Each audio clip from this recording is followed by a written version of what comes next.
Hi, so in this short video think piece I'd like to talk a little bit more about nature at scale.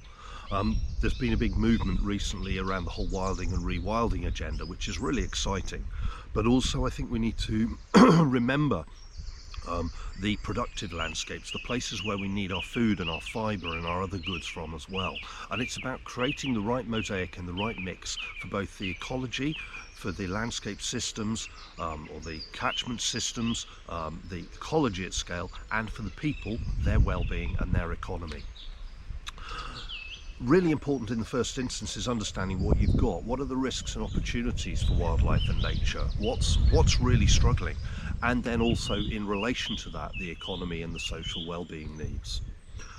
It's also about thinking much more cross-sectorally. We still tend to divide things up. How often do you see a project where marine and terrestrial are really working properly and integrated together? How often do you hear where fresh water is really understood as a major part of the system, but in conjunction with not just land use, but the estuarine systems? And also, when do you think about the air and how that fits within those ecological systems? It's about connecting across the whole system, and it's about connecting across land ownerships. It's very easy to go and start talking about what everybody else should do, but how many of the major environmental organisations are actually looking at really genuine cross-border organisations working? We need to really think about how we get connectivity and even potentially, possibly even more importantly, ecological porosity across the ecological system. And it shouldn't be bounded by organisational pride, organisational boundaries.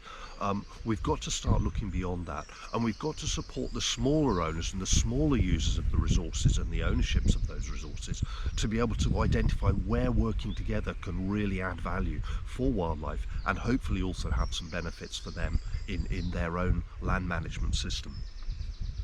It's also not about parachuting in an external belief around how something should be. It's about developing it collectively in a co-productive way across a whole group of people, both insiders and outsiders. Insiders very often have a significant long-term knowledge and understanding.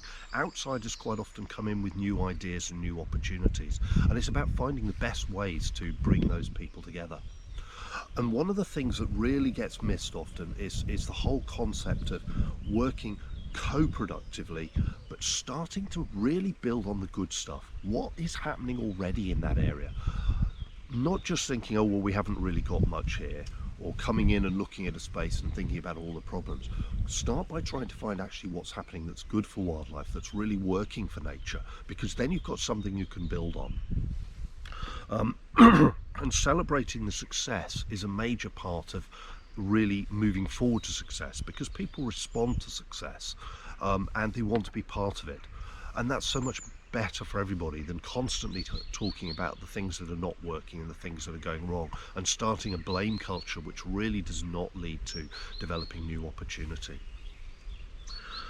Scaling up for impact at scale, finding the good stuff and then taking that stuff to scale, finding ways of not necessarily making each individual piece bigger, but maybe how does it join with other pieces so that the collective whole has a much bigger impact. And finally, thinking about the levels of wilding. Irene and I are very lucky. We've worked all over the world, and we've worked in very remote areas, in places like in Alaska. We've worked in some remote places in East Africa and others. And I think what's true to say is in all of them you see evidence and the workings of people. Even if it's just flying an aeroplane over or walking through, there's still something happening. There's a level of disturbance, there's a very minor amount of trampling, there may even be some collection of food or fibre along the way. That sort of goes from one extreme of being completely wild or almost wild and slight disturbance right the way through to naturalized production systems. Obviously we've then got other production systems which I would say are probably unnatural, very driven by input and by created, man-made or people-made input. Those are really not operating in the same way within the natural system, and they've trimmed the natural system right down to its barest minimum for production, but consequently they also open themselves up to future problems, and they drive something that is not really sustainable in the long term and is certainly not based on an ecological approach overall.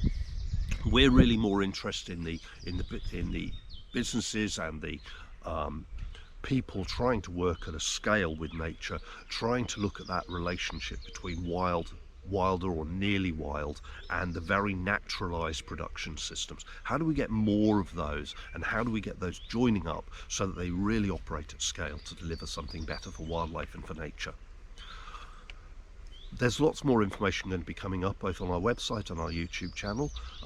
We hope that you found this think piece useful and prompted you maybe with some ideas. Do get in touch, or take a look at our other resources online as they become available.